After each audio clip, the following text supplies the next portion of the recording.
এবছরটা করা যাবে না, এবছরটা করা যাবে না। আপনারা যতটা সম্ভব লকডাউন সিস্টেমটাকে মেনে যা করার আপনারা করবেন, কোনো আপত্তি নেই। সরকার পূর্ণ সহযোগিতা করবে। আমরা বলেছি 24 ঘন্টা ফলের দোকান খোলার কথা বারণ করা হয়েছে। আপনাদের যদি ফল কিনতে হয় ফার্স্ট হবে। আমরা নিমদিঘিতে গেছিলাম, নিমদিঘি যদি কেউ থাকে আমি দেখতে পাচ্ছি না। আমি বলেছিলাম, সাদিক বাবু অত্যন্ত সহযোগিতা করেছেন। আমি বলেছিলাম সকালবেলায় ফলটা কিনে নিন না, বিকেলবেলা কেনার দরকার নেই, সকালবেলায় কিনুন। আমি তো সকালবেলা খুলে রেখে দিচ্ছি, কোনো অসুবিধা নেই তো। এটা আপনারা মাথায় রাখবেন। আমার আর বিশেষ কিছু বলার নেই। আমার নির্দেশ এটাই যে আপনারা ভারতবর্ষের কথা, দেশের কথা, দশের কথা চিন্তা করে আপনারা লকডাউন সিস্টেমটাকে মেনে অযথা একসাথে 5-7 জন একত্রিত হবেন না। কারণ মে মাস আমাদের কাছে অত্যন্ত ক্রুশিয়াল। আমি বলছি আপনাদেরকে, মে মাস আমাদের কাছে অত্যন্ত ক্রুশিয়াল। এটুকুই বলার। আপনারা ভালো থাকবেন, মাঝে মধ্যে হাতটা ধোবেন। আমাদেরকে যখন বলা হচ্ছে, আমি জানি না এর মধ্যে ভাইরাস লেগে আছে কিনা, আমি জানি না। এই যে আমি ধরলাম, আমার অজান্তেই, আমার মনের খেয়াল নেই, হয়তো চোখে হাত দিলাম, নাকে হাত দিলাম বা মুখে হাত দিলাম, ওই ভাইরাসটা চলে গেল। ভাইরাসটা আমাদের একটাই ভালো সুখবর কি, ভাইরাসটা এক একটা জায়গায় এক এক রকম স্টে করছে। মেটালে কয়েক ঘন্টা, প্লাস্টিকে কয়েক ঘন্টা, জামা কাপড়ে কয়েক ঘন্টা, হাতেতে কয়েক ঘন্টা, এরা অনেকক্ষণ ধরে বেঁচে থাকছে না। কিন্তু ওর মধ্যে যদি আপনি ধরেন, কথার কথা, এখানে কেউ একজন ভাইরাস লেগে রয়েছে, এটাতে 2 ঘন্টার মধ্যে আমি ধরলাম আমার আঙুলে চলে এলো, ও তো 2-4 ঘন্টায় মরবে না। 8-10 ঘন্টা হলে অন্য কথা। আমার হঠাৎ করে চোখ চুলকালো, চোখটা দিলাম, 3টে জায়গা দিয়ে ঢুকছে সাধারণত, চোখ, নাক, মুখ, চোখ, নাক, মুখ, এই 3টে দিয়ে ওরা ঢুকছে। আর মেন ঢুকছে হচ্ছে হাওয়া দিয়ে। আপনার সাথে আমার কথায় হাঁচি দিলাম, কাশলাম, এটা এইডস রোগ নয় যে রক্তবাহিত রোগ, রক্ত দিয়ে আসে না। এটা কলেরা নয় যে জলবাহিত রোগ, জল দিয়ে আসে না। এটা একমাত্র এয়ার পলিউশনের দিয়ে আসে। আমি যদি ওনার সাথে কথা বলি 3 ফুট ডিস্টেন্স মেনটেন না করে, তাহলে ওনারও চিন্তা, ওনার থাকলে আমারও চিন্তা। কেননা আমরা দুজনের কেউই জানি না আমরা পজিটিভ নিয়ে ঘুরছি কিনা, কেউ জানি না। এইগুলো কতগুলো কথা মাথায় রাখবেন। আর আমাদের ডিএসপি সাহেব এসছেন, ডিএসপি ট্রাফিক সাহেব, আমাদের রেজা সাহেব, উনিও কিছু বলবেন। আশিস মৌর্য সাহেব আইপিএস অফিসার, উনি অন ওয়ে, ওনার আসার কথা।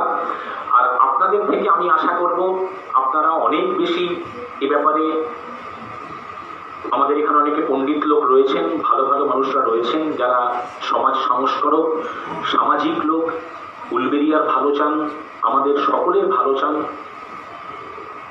আমাদের মধ্যে শ্রী আশিস মৌর্য সাহেব, additional SP rural IPS officer, উনি এসছেন। স্যার মোটামুটি আমি বললাম। এবার আমি আশিস স্যারকে বলবো, আমাদের মৌর্য সাহেবকে বলবো, অ্যাডিশনাল এসপি রুরাল হাওড়া জেলা পুলিশ আইপিএস অফিসার।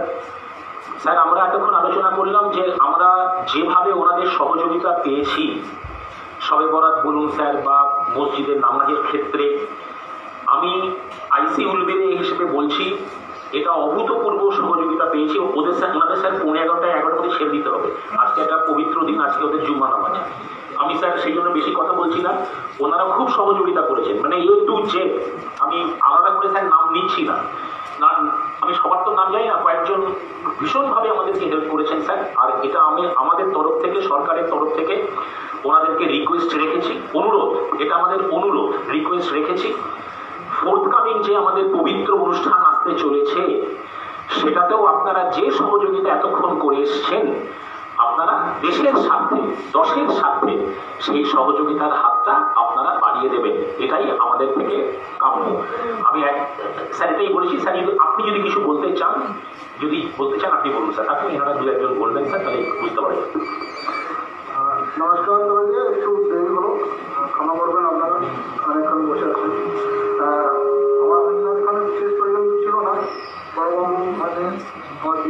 আছে তাহলে জাস্ট একটাই মানে আজকে আমার সুযোগ আছে। ফার্স্ট অফ অল আমি আপনাদের সবাইকে আগামী শুভেচ্ছা পবিত্র রমজান জন্য। আর আজকে মোটামুটি 30 দিন হতে চলেছে এই লকডাউনটা নিয়ে। আর আমাদের যে মানুষ আছে পুরো হাওড়া রুরাল ডিস্ট্রিক্ট যে আমাদের জোন, আমরা প্রত্যেক লোকজন থেকে আমরা সুযোগ পেয়েছি। আর আজকে দিন যেটা আমার আপনাকে জাস্ট এক্সপ্রেস করতে চাইছি, আপনাকে জানাতে চাইছি যে জুমা নামাজ নিয়ে আপনারা যেরকম প্রচণ্ডভাবে আমাদেরকে সহযোগ করেছেন, আর আপনারা এই চিন্তা ভাবনা করেছেন যে হ্যাঁ এই করোনা এরকম জিনিস আছে, আমরা সব একসঙ্গে না বলে প্রশাসন পারবে না। আপনার প্রত্যেকজন যেরকম সহযোগ করেছেন নিজের বাড়িতে পার্সোনাল লেভেলে হলেও মসজিদ লেভেলেও, যে আপনারা অ্যানাউন্স করে লোকজনকে যারা পাড়াতে দূর যেখানে আমরা যেতে পারছি না, আপনারা এই মেসেজ আপনি যে কনভে করেছেন ওদের নিয়েই আজকে আমরা বলতে আজকে ডেটে আমাদের রুরাল এরিয়াতে কোনো পজিটিভ কেস নেই। এটা আমাদের সাকসেস নিয়ে তো আপনাদের সবাই সাকসেস আছে, সেই জন্য আমি আপনাদের সবকে ধন্যবাদ জানাতে চাইছি।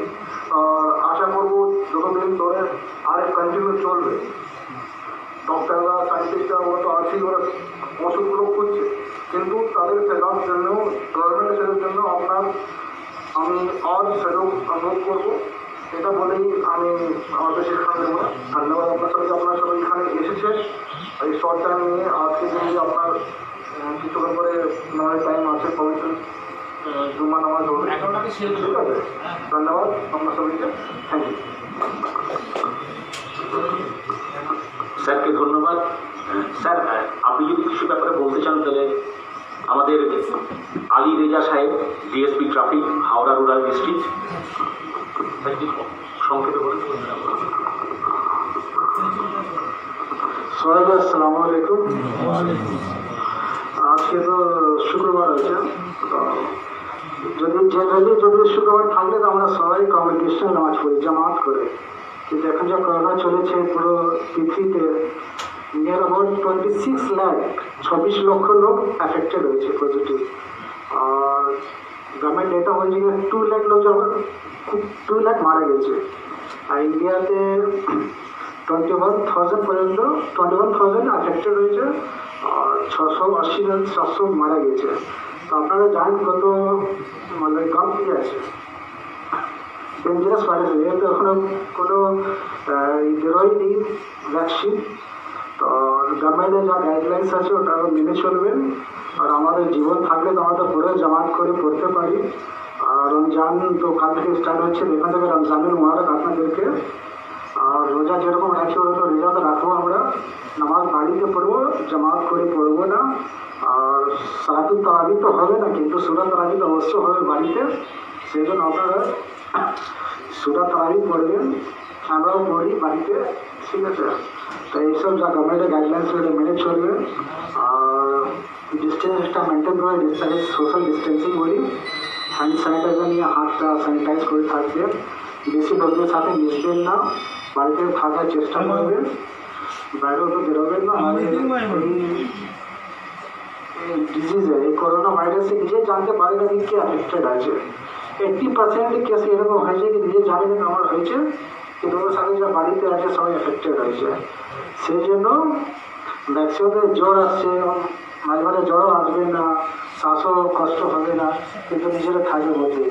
এই আশা করি যে আপনারা গভর্নমেন্টের গাইডলাইন্সটা ফলো করবেন, ভালো করে রমজান কাটাবেন, রোজা রাখবেন। ধন্যবাদ স্যারকে ধন্যবাদ। আমাদের সময় আজকে কম। আমি আমাদের সকলের প্রিয়, সকলের শ্রদ্ধেয়, বিশেষ করে আমি তো ওনাকে ভীষণ শ্রদ্ধা করি, ভালোবাসি, আমাদের সিজবেরিয়ার ইমাম সাহেবকে আমি রিকোয়েস্ট করব, আপনি যেভাবে আমাদেরকে গাইড করেন, যে আপনার মূল্যবান কথা বলেন, আমরা দেখে এসেছি আমার টেনিয়ারে, আপনি যদি কিছু ব্যাপারে কিছু বলেন।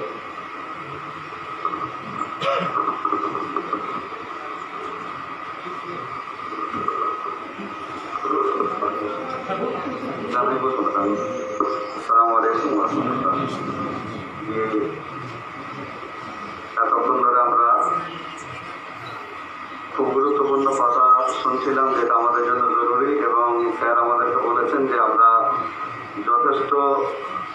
সহযোগিতা করেছি। তো এই সুনামটা যেন আমাদের সকলের বাকি থাকে, আর এই দায়িত্বটা যেন আমরা সকলে পালন করি। উলবেড়িয়া থানাতে আমাদের না শুনতে হয় যে ইমামরা সরকারের আইনকে লঙ্ঘন করেছে আর প্রশাসনের সাথ দেয়নি, তারা ইচ্ছা মতো চলেছে।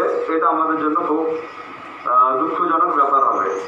আমিও খুব খুশি হলাম, স্যার আমার থেকে আরো বেশি বিভিন্ন জায়গায় যান, বিভিন্ন এলাকায় একবারে পল্লীতে পল্লীতে সমস্ত জায়গায় পৌঁছেছেন, দেখেছেন যে বিশৃঙ্খলা না করে ইমামরা তারা নিজ নিজ দায়িত্ব পালন করেছেন। এখনো পর্যন্ত আমার কাছে খবর আছে কিছু এলাকায় এখন এমনও আছে তারা এখনো পর্যন্ত নামাজে মসজিদে ভিড় করছেন। আজকের পর্যন্ত খবর আছে দু এক জায়গায় তারা করছেন। কেউ হয়তো বলবেন এই কথাটা প্রশাসনের সামনে বলছেন, হুজুর আপনি ইমাম সাহেব হয়ে প্রশাসনের সামনেই বলতে হবে, কারণ যখন ক্ষতি হবে তখন আমাদেরই ক্ষতি হবে। আমাদের বাঁচার জন্য এই নিয়মটা করা হয়েছে, আমাদের নিরাপত্তার জন্য এই নিয়মটা করা হয়েছে। সেই জন্য আমি খুলে আজ কথা বলবো, দারুল দেওয়ান সারা বিশ্বের বড় ইউনিভার্সিটি, আমরা সকলেই জানি সারা পৃথিবীর মুসলমানরা ফলো করে দারুল দেওয়ানকে। সেখান থেকে নির্দেশ যেটা এসছে আমরা সকলেই জানি, মসজিদে ভিড় করা যাবে না, 4-5 জনের বেশি আমরা জমায়েত হব না, আর যেটা নামাজও করা হবে সরকারের আইন মেনে আমরা সেইখানে নামাজ করব। কাতারটা আমরা কাছাকাছি কাঁধে কাঁধে ঠেকিয়ে আমরা অন্য সময় স্বাভাবিক যেমন নামাজ পড়ি সেরকম নামাজ পড়বো না। এটা আমরা 5 ওয়াক্তের নামাজও করব, এটা আমরা জুমার নামাজও করব, এটা আমরা তারাবির নামাজও করব। আর আল্লাহ ভালো জানে ঈদের সময় আমাদের ঈদ, সে সময় লকডাউন থাকবে কি থাকবে না সেটা আমরা বলতে পারবো না। যদি লকডাউন থাকে তাহলে ঈদের নামাজও আমাদের এইভাবেই করতে হবে, এর বাইরে আমরা যেতে পারবো না। সারা বিশ্বের আমি মৌলানা সাহাব সাহেব তার বক্তব্যগুলো আপনারা শুনছেন, তার ভিডিওগুলো শুনছেন, তিনিও নিষেধ করছেন, তিনিও বলছেন যে মসজিদে ভিড় করা যাবে না, দরবদ্ধ হওয়া যাবে না। তারপরেও যদি কোনো ইমাম সাহেব নিজে থেকে বলেন না আল্লাহ রোগ দিলে তবে হবে, 100% আল্লাহ দিলে হবে, কিন্তু নবী পাক সাল্লাল্লাহু আলাইহি ওয়াসাল্লামের আদর্শ আর নীতি পুরো সমাজকে দিয়ে গেছেন। আমাদের নবী শুধু মুসলিমের নবী ছিলেন না, সারা বিশ্ব জগতের নবী ছিলেন, এমনকি মানব দানবের নবী ছিলেন। তিনি পৃথিবীর বুকে সব থেকে বড় চিকিৎসক ছিলেন। তো তিনি বলে গেছেন, এক সময় তার কাছে একজন বায়াত হতে এলেন, হাত মিলাতে হয়, কুষ্ঠবেদী মানে সেই ব্যক্তি, আমরা এই হাদিসটা জানি। নবীজি বললেন আমি তোমাকে দোয়া করে দিলাম, বায়াত করে নিলাম, কিন্তু তোমার সঙ্গে আমি মুসাফা করবো না, হাত মেলাবো না, আর তুমি কারোর সঙ্গে মুসাফা করবে না, হাত মেলাবে না। তাহলে আজকে সরকার যদি সে আইনটা করে, নিয়মটা করে, তাহলে আমাদের মানতে হবে আমাদের নবী পাক সাল্লাল্লাহু আলাইহি সাল্লামের আদর্শ পরিপন্থী নয়, শরীয়ত পরিপন্থী নয়, ইসলাম পরিপন্থী নয়। তারপরে আমরা মুসাফা করবো, যা ভাই হবে, এটা আমাদের গোলামও করা হবে, এটা ইসলামকে বদনাম করা হবে, শরীয়তকে ছোট করা হবে। অনুরূপ ভাবে আমরা যদি মনে করি যে না আমরা মসজিদে নামাজ পড়বো, রোগ আল্লাহ দেয়, তাহলে মসজিদে নামাজ পড়লে আল্লাহ আমাদের ভালো করে দেবে। নবী পাক সাল্লাল্লাহু আলাইহি ওয়াসাল্লাম বলেছেন যখন মহামারী দেখা দেবে তখন যে জায়গার মানুষ সে জায়গায় থাকবে, এখানের মানুষ যেখানে দেখা দিয়েছে সেখানের মানুষ সেখানেই থাকবে, আর অন্য জায়গার মানুষ তারা এখানে আসবে না, এখানের মানুষ সেখানে যাবে না। 1450 বছর আগে নবী পাক সাল্লাল্লাহু আলাইহি ওয়াসাল্লাম এই কথা বলেছেন, এবং সহিহ রিওয়ায়াত, সহিহ হাদিস। উলামারা আপনারা সকলেই জানেন, তাহলে গাইডলাইন নবী পাক সাল্লাল্লাহু আলাইহি ওয়াসাল্লাম দিয়েছেন। তারপরেও কেউ যদি বলেন যে না আমরা মসজিদে জামাত করে নামাজ পড়বো, দেখে নেবো, গুলি করে দিলে গুলি খেয়ে নেবো, জানতে হবে সে ইসলামের দুশমন, সে শরীয়তের দুশমন, মুসলমানদেরকে বদনাম করছে, সে দেশের শত্রু। সেই জন্য আমাদের সহযোগিতা করতে হবে সরকারকে। আমরা সরকারকেও মানবো না, দেওয়ানকেও মানবো না, মৌলানা সাহাব সাহেবকেও মানবো না, আমরা উলামাদেরকেও মানবো না। আমি কত বড় আলেম হয়ে গেছি, আমি নবী, আমি পয়গম্বর। একটু পড়া কথা বললাম, যেমন রোগ চিকিৎসা সেই রকম হওয়া দরকার, কেউ কিছু মনে নেবেন না। আপনারা যারা উপস্থিত আছেন, কোনো জায়গায় যদি এরকম হয় আপনারা বিজ্ঞ আলিমের কাছে, বড় মুফতির তাদের দ্বারস্থ হন, হয় আপনারা গাইডলাইন নিন। সেই জন্য আমি বলবো আপনারা যারা এসছেন সকলের কাছে, আমার কাছে প্রায় 250 থেকে 300 মসজিদ তাদেরকে গাইডলাইন দিয়েছি এবং সর্বপ্রথম লকডাউনের পর থেকেই ফুলবেড়িয়া জামে মসজিদে পুরো তালা লাগিয়ে দেওয়া হয়েছে। লকডাউনের পর থেকে, অথচ হাওড়া জেলার মধ্যে সব থেকে বেশি যদি জামায়াত হয় মনে হয় এখানে হয় আমার ধারণা, যেখানে 5-6 হাজার লোক নামাজ পড়ে জুমার নামাজ, সেখানে খুব কঠিন ব্যাপার ছিল। কিন্তু আমরা যদি মানুষকে, পাবলিককে বোঝাতে পারি, সেখানে পাবলিকরা ঝামেলা করবে না।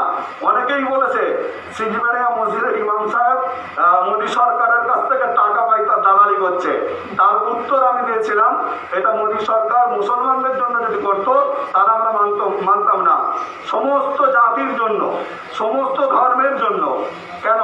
মন্দির খোলা আছে, সেখানে ভিড় করার কথা বলা হয়েছে, গুরুদ্বারা খোলা আছে, সেখানে ভিড় করার কথা বলা হয়েছে।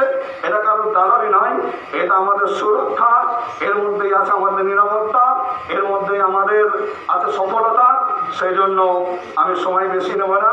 জুমার দিন আমি অসংখ্য ধন্যবাদ জানাই স্যারেরা আছেন, স্যারেদের, এনারাও প্রাণের ঝুঁকি নিয়ে মানুষের দ্বারে দ্বারে যাচ্ছেন, মানুষকে বোঝাচ্ছেন, মানুষকে সচেতন করছেন। এর সাথে সাথে বিশেষ করে আমাদের আইসি সাহেব, কৌশিক মহাশয় সাহেব অত্যন্ত পরিশ্রম এবং 24টা ঘন্টা মোবাইল অন রাখেন এবং সচেতন হয়ে পুরো এলাকার খোঁজ খবর রাখেন। মাঝে মধ্যে ফোন করে বলেন, হুজুর ওই জায়গা আমরা মানছি না, একটু বলে দিলে ভালো হয়, নাহলে আমরা গেলে হয়তো একটু তারা কিন্তু মনে করবে। তো এটাও আমাদের না হয়, আমরা নিজ নিজ দায়িত্ব পালন করি। আল্লাহ আমাদের নিজ নিজ দায়িত্ব পালন করার তৌফিক দান করুন এবং দেশের আইনকে আমাদের মেনে চলার তৌফিক দান করুন। প্রশাসনের সাথ দেওয়ার আল্লাহ আমাদের তৌফিক দান করুন। আল্লাহ আলহামদুলিল্লাহ। জি জি, এই মুহূর্তে জুমা বা তারাবি মিনিমাম কজন নিয়ে মসজিদ করে সেটা হ্যাঁ, সমস্যা হয়ে যাবে। প্রায় 4 থেকে 5 জন, 4 থেকে 5 জন, ওটা আগে বলে গেছি যে 4 থেকে 5 জনের বেশি, ওটা বলে গেছি, হয়তো ঠিকভাবে শোনেননি। 4 থেকে 5 জনের বেশি আমরা হব না, এর থেকে বেশি হব না। আমি বললাম 5 ওয়াক্তের নামাজ হোক, আর জুমার নামাজ হোক, আর তারাবির নামাজ হোক, আর লকডাউন যদি ঈদ পর্যন্ত চলে, ঈদের নামাজ হোক, তো এইভাবেই আমরা চলবো। এর থেকে বেশি লোক আমরা অ্যালাউ করবো না। কোনো ইমামের কথা যদি কেউ না শোনে, সেই ইমামের দ্বারস্থ হওয়া দরকার প্রশাসনের কাছে, যে আমার কথা শুনছে না, নাহলে সেই ইমামকে অ্যারেস্ট করবে, ইমামকে ধরে নিয়ে যাবে, মসজিদে মারতে বাধ্য হচ্ছে। এটা লজ্জার কথা। ইমামকে কি মারতে হবে? নামাজিকে কি মারতে হবে? পুলিশ প্রশাসন তারা মারবে তাদেরকে? এ তো লজ্জার কথা। আমরা যখন শুনবো না, আমরা যখন মানবো না, তখন প্রশাসনকে কড়াকড়ি স্টাম্প দিতে হবে, টিপু দিতে হবে।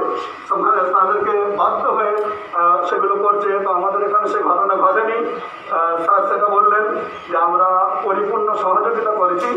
এখনো পর্যন্ত যারা সহযোগিতায় আগে আসেননি, ভুল বুঝে আছেন, তাদের উদ্দেশ্যে বললাম যে আমরা সহযোগিতা করব এবং আমরা সচেতন হব, আমরা মুসল্লিদেরকে সচেতন করব, এই বলে আমি বক্তব্য দিলাম। হ্যাঁ, ওইটা বলে দিলাম। হ্যাঁ, আর ডিস্টেন্স বজায় করে তো আমরা করবো, মানে কাছাকাছি দাঁড়াবো না, ওইভাবে আমরা করবো, কিন্তু ওই বেশি আমরা জমায়েত করবো না।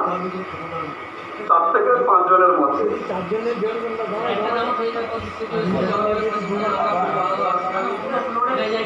করতে পারে। হ্যাঁ জি, অন্য ফ্লোরেও যদি মনে করেন আমরা এইভাবে করবো, করতে পারে, সেটা কোনো অসুবিধা নেই। এইবারে কোনো এলাকায় যদি সামান না দেওয়া যায়, ওইভাবে যদি করতে গেলে বিশৃঙ্খলা দেখা দেয়, তাহলে সবসময় আসতেই থাকবে। বিশৃঙ্খলা দেখা দেয়, তাহলে যেভাবে চলছে সেভাবেই আমাদেরকে চলা উচিত। আর আমরা যদি কন্ট্রোল করতে পারি, তাহলে একটা মসজিদ মানে 3টে ফ্লোর আছে, 3টে ফ্লোরে করতে পারে, কোনো অসুবিধা নেই। কিন্তু সেখানে আমরা কন্ট্রোল করতে পারবো কি? আমার মনে হয় কন্ট্রোল করা সম্ভব নয়। আমরা হ্যাঁ, ঢুকে যাবে। আপনি যাকে বলতে যাবেন, যাকে নিষেধ করবেন, সে আপনার সাথে বিতর্কে জড়িয়ে যাবে। তো সেই জন্য সর্বপ্রথম কথা আমাদের মাথায় নিতে হবে, ঘরে যদি আমরা নামাজ পড়ি আমাদের গুনাহ হবে না। দারুন দেওবন্দের ফতোয়া দেখে নিন, আরো ফলে বলছি, আমরা যদি ফরজ নামাজ মসজিদে পড়লে নেকি বেশি পেতাম, তো তাহলে নেকি নেকির দরকার, সেই নেকিটা ঘরে বসে পড়লে নেকি আমাদের পেয়ে যাব। বরং বর্তমান পরিস্থিতির দিকে লক্ষ্য করে ঘরে বসে নামাজ পড়লে নেকি আরো বেশি পাবো, আমরা আরো নেকি বেশি পাবো। তাহলে সেখানে আমরা কেন ঝামেলা করবো, কেন মসজিদে যাবো? তাহলে তারাবির নামাজ মসজিদে পড়লে যা নেকি হতো ঘরে পড়লে সেই নেকি হবে। আর তার সাথে সাথে এক্সট্রা আরেকটা নেকি হবে যে আমার দ্বারা মানুষ ক্ষতিগ্রস্ত হলো না, আমার মানে মানুষের দ্বারা আমি ক্ষতিগ্রস্ত হলাম না, আমার দ্বারা মানুষ ক্ষতিগ্রস্ত হলো না। আমি শুধু আমার দায়িত্বশীল নয়, আমার পেছনে আমার বাচ্চা আছে, আমার ছেলে মেয়ে আছে, আমার পরিবার আছে। তাহলে আমি যদি মনে করলাম যে আমি মরে যাবো, কোনো ব্যাপার নেই, আমার পরিবারের উপর আমি কি করলাম, অবিচার করলাম। তো সেই জন্য আমরা এসব দিকগুলো লক্ষ্য রাখবো। কেউ যদি কিছু আমার কথার মধ্যে ব্যথা পেয়ে থাকেন আশা করি ক্ষমা করবেন। আমরা সকলেই এইভাবে চললে দেখা যাবে আমাদের এলাকা স্যার বলছিলেন এখনো পর্যন্ত মানে পজিটিভ নেই। আর আমরা আল্লাহর কাছে স্রষ্টার কাছে এই আশাটা রাখবো আমাদের এলাকায় পজিটিভ না হয়।